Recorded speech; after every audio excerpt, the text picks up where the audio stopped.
श्री स्वामी समर्थ. स्वामी समर्थ अनुभूती या चॅनलमध्ये आपलं स्वामी असं स्वागत आहे. जर चॅनलला सबस्क्राईब केलं नसेल तर लगेच सबस्क्राईब करा, की जेणेकरून येणाऱ्या नवीन व्हिडिओचे नोटिफिकेशन तुम्हाला सर्वात पहिले मिळतील. जर नवीन स्वामी भक्त असतील, स्वामी सेवेकरी असतील तर त्यांनी आपल्या चॅनलला सबस्क्राईब करायला विसरू नका. तुमचेही असेच काही स्वामी अनुभव असतील तर मी दिलेल्या नंबरवर तुम्ही मला नक्की व्हॉट्सअप करू शकता. तर आजचा अनुभव हा खूप सुंदर असा अनुभव आहे. त्या ताई सांगतात की हा अनुभव तुम्ही खरंच शेवटपर्यंत ऐका.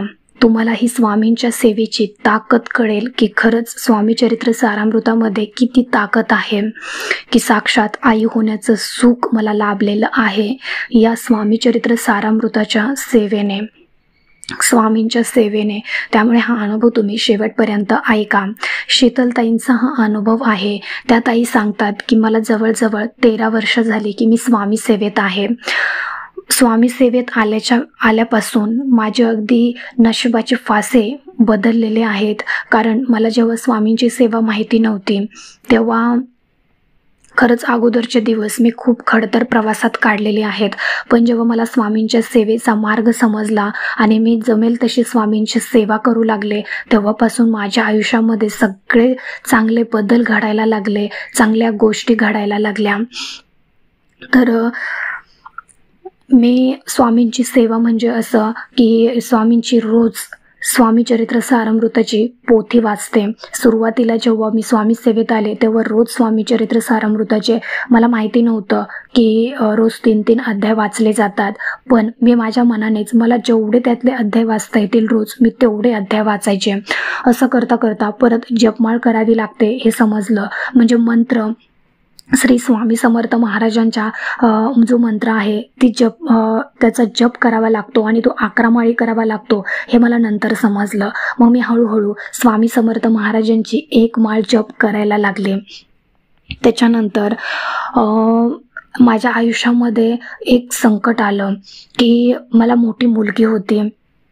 त्याच्यानंतर मला काही दिवसामध्ये म्हणजे मुलगा हवा होता, पण त्याच्यासाठी मी गर्भ राहत नव्हता आणि राहिला तरी 2-3 महिन्यामध्ये लगेच माझं ॲबॉर्शन होऊन जायचं. आपोआपच ते ॲबॉर्शन होऊन जायचं.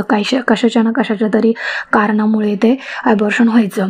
मग असं करता करता ताई खूप कंटाळून गेल्या. अर्थातच त्या स्वामी सेवेत होत्या, पण त्यांनी स्वामींना साकडं घातलं. स्वामींना त्यांनी प्रार्थना केली की स्वामी, मी तुमचे 21 स्वामी चरित्र सारामृताचं पारायण करेल आणि जे काही गुरुवारचे उपवास आहेत ते पण मी कायमचे पकडेल.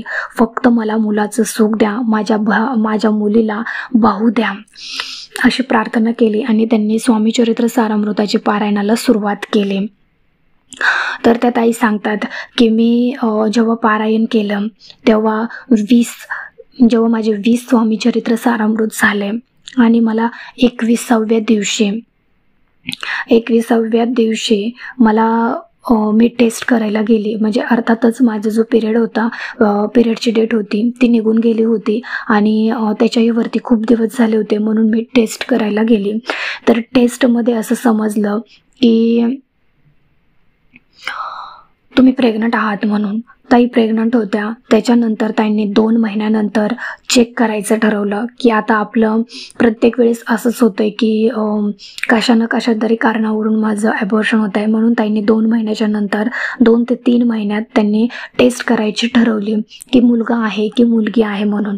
तर टेस्ट केल्यावर त्यांनी, आता टेस्ट करायला पण परमिशन नसते, पण त्यांनी टेस्ट केलं, त्यांना समजलं की मुलगाच आहे म्हणून.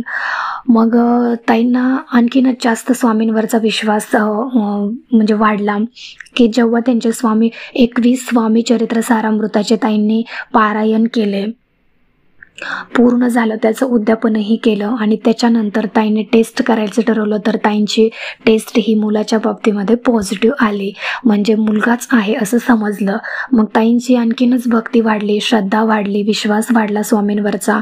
मग तिथून पुढे ताईंनी कंटिन्यू म्हणजे कायमचे गुरुवार धरण्याचे, म्हणजे गुरुवारचा उपवास पकडण्याचं ठरवलं आणि ताईंचे 9 महिने पूर्ण झाले. ताईंची डिलेवरी झाली आणि डिलेवरी झाल्यावर खरंच पाहिलं तर मुलगाच होता. म्हणजे स्वामींनी जो संकेत दिलेला होता की मुलगा, म्हणजे स्वप्नात येऊन पण त्यांना संकेत दिले होते आणि त्यांच्या दिव्यामध्ये पण नेहमी असे बाळाचे पाऊल म्हणा किंवा फुलं जे म्हणतात ना आपण, जास्वंदीचं फूल, गुलाबाचं फूल, कमळाचं फूल तयार होतं, त्रिशूळ तयार होतं, अशा प्रकारचे बरेचसे ताईंच्या दिव्यामध्ये पण वेगवेगळे आकार बनायचे. आणि ताईंना त्या माध्यमातून स्वामी संकेत देत होते की जे काही तुझी इच्छा आहे ते पूर्ण होणार आहे म्हणून. तर त्या ताई सांगतात की स्वामींनी मला बऱ्याच रूपामध्ये दर्शनही दिलेलं आहे आणि नेहमी मी जेव्हा दुःखात असते, जेव्हा नाराज होते, मन माझं उदास होतं, तेव्हा स्वामी मला कोणत्या ना कोणाच्या तरी रूपात येऊन सांगतात की भिवू नकोस, मी तुझ्या पाठीशी आहे, तू का खचून गेली आहेस, तू या ब्रह्मांडाची सेवा करतेस तरी तू मनाला खचतेस. तर मला तिथून असं म्हणजे माझं जे आतलं मन आहे ते मला असं समजून सांगायचं, असं धीर द्यायचं. पण जेव्हा आपलं मन जेव्हा काहीतरी पॉझिटिव्ह बोलतं तेव्हा हे खरंच स्वामीच बोलत असतात आपल्या मनातून आणि ते कोणाच्या ना कोणाच्या तरी मार्फत आपल्यापर्यंत ते पोहोचत पण असतं, पण आपण ते ओळखत नाही. पण आपलं मन त्याच्याकडे वळतही नाही. आपण म्हणतो की नाही, माझं मन खचलेलं आहे, मला नाही ऐकायच्या अशा पॉझिटिव्ह गोष्टी. पण नाही, स्वामी आपल्याला त्या निगेटिव्ह विचारातून बाहेर काढत असतात. तर त्या ताई सांगतात की मी एकदा दिंडोरीला जाण्याचा माझा योग आला. आमच्या इथे दिंडोरी प्रणीतचं केंद्र आहे, तिथे नेहमी महिन्यातून एकदा तरी दिंडोरीला ट्रिप जाते. त्या ट्रिपमध्ये मी जाण्याचं ठरवलं कारण मला गुरुमाऊलींना भेटण्याची खूप इच्छा होती. मी म्हणजे मनामध्ये म्हणायचे की गुरुमाऊलींचं खूप वेळा मी नाव ऐकलेलं आहे, मला पण एकदा गुरुमाऊलींचं दर्शन घ्यायचं आहे. तर मी दिंडोरीला गेले. तर तिथे साक्षात मला गुरुमाऊलींचं दर्शन मिळालं. म्हणजे जिथे माझी जी इच्छा होती की मला गुरुमाऊलींचं दर्शन व्हावं, ती इच्छा माझी स्वामींनी पूर्ण केली. आणि आज म्हणतात ना, स्वामींनी माझ्या आयुष्यामध्ये जो काही आशेचा किरण आणला, जो माझ्या मुलीला भाऊ मिळाला, तो फक्त आणि फक्त स्वामींच्या कृपेनेच मिळालेला आहे आणि त्याचं नावही मी समर्थ ठेवलेलं आहे. त्या ताई सांगतात की अशा 12-13 वर्षामध्ये स्वामींनी मला लहान मोठे असे अनुभव खूप अनुभव दिले. त्याच्यापैकी मला एक छोटी बहीण आहे, त्या छोट्या बहिणीला पण मी स्वामी सेवा करायला सांगितली. जेव्हा तिच्या मनासारखं तिला जोडीदार मिळत नव्हता, तेव्हा मी तिला 11 गुरुवारचं व्रत कर असं सांगितलं होतं. कारण 11 गुरुवारचं व्रत जो करतो त्याच्या इच्छा पूर्ण होतात म्हणजे होतातच. कारण 11 गुरुवार हे साक्षात आपल्याला स्वामी समर्थ महाराजांनी दिलेले ही सेवा आहे. त्याच्यामुळे ही सेवा आपण मनापासून केली तर निश्चितच आपल्याला 11 गुरुवार व्हायच्या आत आपली इच्छा पूर्ण होते म्हणजे होतेच. तसंच त्या ताईंच्या बाबतीमध्ये होतं. त्यांची ताई तर ऑलरेडी स्वामी सेवेत होत्या, पण त्यांनी त्यांच्या बहिणीलाही स्वामी सेवा करायला सांगितली आणि 11 गुरुवार व्हायच्या आतच त्यांच्या बहिणीचं लग्नही जमलं आणि मनासारखा जोडीदारही त्या ताईंना मिळाला. त्याच्यानंतर त्यांच्या आईसुद्धा स्वामी सेवा करायला लागलेल्या आहेत. स्वामी सेवा करायला एक सुशिक्षित असावं किंवा वाचायलाच यावं असं काहीही नाही. जर एखाद्याला वाचायला येत नाही पण स्वामींची सेवा करण्याची खूप इच्छा आहे, तेही स्वामी सेवा करू शकतात. कसं तर तुम्ही बसल्या बसल्या फक्त स्वामींचं नामस्मरण करा. स्वामींचं नामस्मरण करायला काही वाचावं लागत नाही. तुम्ही फक्त श्री स्वामी समर्थ या मंत्राचा जप करत राहा. तुम्ही नक्कीच स्वामींपर्यंत पोहोचू शकाल. तर त्यांच्या आईंचंही त्या शिकलेल्या नव्हत्या, त्यांना पारायण वगैरे वाचायला येत नव्हतं, म्हणून त्या जे काही केंद्रामध्ये स्तोत्र मंत्र असतील ते ऐकून त्यांचे पाठ झालेले होते. म्हणजे तारक मंत्र म्हणा, कालभैरव अष्टक म्हणा, विष्णू सहस्रनाम म्हणा, हनुमान चालीसा म्हणा, हे सगळे जे काही होते ते त्यांचे ऐकून पाठ झालेलं होतं. गायत्री मंत्र, त्याच्यानंतर महामृत्युंजय मंत्र, नवार्णव मंत्र, हे जे मंत्र आहेत ते ताईंचे ऐकून त्यांचं पाठांतर झालेलं होतं. त्यामुळे त्या जसा वेळ मिळेल तसं त्या जपमाळ असते त्याच्यावर त्या जप करायच्या फक्त मंत्राचे. आणि तारक मंत्र झोपताना तारक मंत्र, उठताना सकाळी उठल्यावर तारक मंत्र, त्याच्यानंतर नवर्ण मंत्र म्हणजे त्यांना जेवढ्या सेवा करता येतील तेवढ्या त्यांनी केल्या. फक्त त्यांना पारायण वाचता येत नव्हतं, कारण ते अर्थातच पारायण संस्कृतमध्ये आहे, त्याच्यामुळे पारायण वाचायला त्यांना जमत नव्हतं. मग त्या जेवढ्या काही त्या ऐकून त्यांचं पाठ झालं होतं तेवढ्या त्या स्वामी सेवा करायच्या.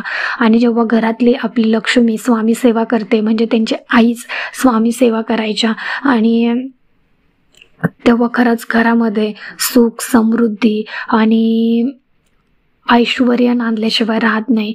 कारण कसं आहे, जेव्हा आपण स्वामींची सेवा करतो तेव्हा ती जर निष्ठेने, श्रद्धेने आणि विश्वासाने केली तर आपल्याला त्याचं फळ मिळाल्याशिवाय राहत नाही. कारण अनुभव हे स्वामी महाराज देतच असतात. फक्त आपली तेवढी सेवा ही प्रामाणिकपणे असली पाहिजे, मनापासून असली पाहिजे, श्रद्धेने असली पाहिजे. स्वामींची सेवा करणं म्हणजे खूप असं काही पूजा मांडणी करणं किंवा सोनं नाणं देणं, पेढे वगैरे ठेवणं हे असं काहीही नाही. स्वामी महाराज फक्त आपल्या भक्तांचा मनातला भाव बघतात की ते मनापासून किती मनापासून आणि श्रद्धेने सेवा करतात. त्यातही सांगतात की मी सर्व स्वामी भक्तांना एकच सांगू इच्छिते की तुम्ही जर स्वामींच्या सेवेत आला नसाल किंवा स्वामींच्या सेवेच्या मार्गात तुम्ही नसाल तर एकदा तरी स्वामींची सेवा करून बघा. आणि तुमच्या जे काही आयुष्याचं संकट आहे, दुःख आहेत किंवा सध्याची अडलेली कामं आहेत ते दूर झाल्याशिवाय राहणार नाहीत. कारण स्वामी महाराज आपल्याला त्यातून काही ना काहीतरी मार्ग दाखवतात. कोणाच्या तरी मार्फत येऊन स्वामी समर्थ महाराज आपल्याला संकेत देत असतात. तर खरंच ह्या ताईंचा अनुभव आहे, म्हणजे अंगावर काटे आणण्यासारखा अनुभव आहे. तुम्हीच बघा की 21 स्वामी चरित्र. मला बऱ्याच कमेंट्स येतात की ताई आम्ही 108 पारायणं केली पण आम्हाला नोकरी मिळाली नाही. आम्हाला इंटरव्ह्यूसाठी कॉल येतात, आम्हाला वाटतं की ह्या कंपनीमध्ये काम होईल, त्या कंपनीमध्ये काम होईल, पण कुठल्याच कंपनीमध्ये काम होत नाही आहे, नोकरी लागत नाही आहे. आम्ही तर 108 पारायणं केले, 51 पारायणं केली, तरी पण आम्हाला अनुभव येत नाही. पण हे प्रत्येकाच्या प्रारब्धाचे व म्हणतात ना भोग असतात, ते प्रत्येकाचे वेगवेगळे असतात. आणि जेव्हा आपल्या प्रारब्धाचे भोग संपतात तेव्हाच आपल्याला स्वामी महाराज अनुभव देत असतात, चमत्कार दाखवत असतात. पण तुमची जी स्वामी सेवा केलेली असते ती वायाला जात नाही. ती स्वामी सेवा स्वामींपर्यंत पोहोचत असते. पण आपले कर्म एवढे वाईट असतात की जी स्वामी सेवा केलेली असते ती स्वामी सेवा आपले कर्म धुण्यातच निघून जाते. म्हणून तुम्ही जेवढी जास्त स्वामींची सेवा कराल तेवढे तुमच्या आयुष्याचे दिवस किंवा जीवनाचे दिवस बदलत जातात, हे निश्चित आहे. तुम्ही फक्त श्री स्वामी समर्थ असं जरी म्हणता, त्या शब्दाचा, त्या मंत्राचा व्याजसकट स्वामी आपल्याला परत करतात. म्हणजे कुठली स्वामींची सेवा वायाला जात नाही, कुठलीच जात नाही. तुम्ही फक्त निष्ठेने किंवा श्रद्धेने फक्त एकदा स्वामींची सेवा करून बघा. आता खूप मोठी संधी आहे तुम्हाला स्वामींच्या सेवेची, कारण स्वामींची पुण्यतिथी पण आलेली आहे जवळ. तर त्या निमित्ताने पण तुम्ही स्वामी चरित्र सारामृत करू शकता. कारण कसं आहे, त्या निमित्ताने आपण वेळ काढतो की नाही मला स्वामींची जास्तीत जास्त सेवा करायची, तर मग काहीतरी असं निमित्त लागतं. मग तुम्ही स्वामींच्या पुण्यतिथी निमित्ताने पण हे स्वामी चरित्र सारामृताचं अनुष्ठान करू शकता. संकल्प करून मग तुम्ही 11, 21, 51, 108 तुम्हाला जेवढं शक्य आहे तेवढ्या वेळेस तुम्ही स्वामी चरित्र सारामृत जर वाचलं तर तुमच्या मनात कुठलीही इच्छा असू द्या, तुम्हाला नोकरी लागत नाही आहे, पगारवाढ होत नाही आहे, लग्न जमत नाही आहेत, संसार तुटल्यावर म्हणजे मोडल्यासारखा झालेला आहे, कुठलाही प्रश्न असू द्या, तुमची इच्छा पूर्ण होते म्हणजे होतेच, यात काही शंका नाही आहे. तुम्ही फक्त एकदा स्वामींची सेवा करून बघा, अनुभव घ्या. तर ह्या शीतलताईंचा अनुभव तुम्हाला कसा वाटला मला कमेंट बॉक्समध्ये नक्की कमेंट करून सांगा. आवडला असेल तर लाईक, शेअर आणि सबस्क्राईब करायला विसरू नका. भेटूया अशाच एका नवीन व्हिडिओसोबत. तोपर्यंत सर्वांना श्री स्वामी समर्थ.